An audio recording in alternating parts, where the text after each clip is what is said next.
অনুয়াদি ভিন্ন কৃষ্ণ ভাবি লেখিলে কাব্য কবিতা অভয়ল লেখিলে কাব্য কবিতা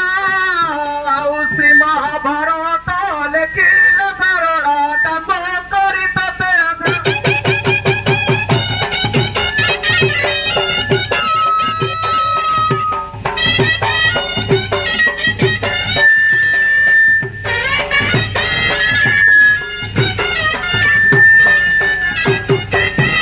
ରଖିଅଛୁ ମାଲ ବିଦ୍ୟାର ଭଣ୍ଡାର ଦିଆ କଥା ଘର ଖୋଲି ଜନନୀର ଦିଆ କଥା ଘର ଖୋଲି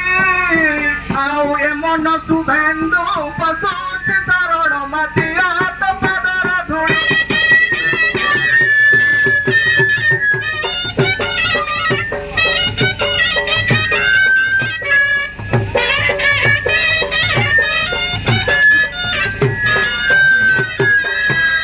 জয় জয় আদি শক্তি মা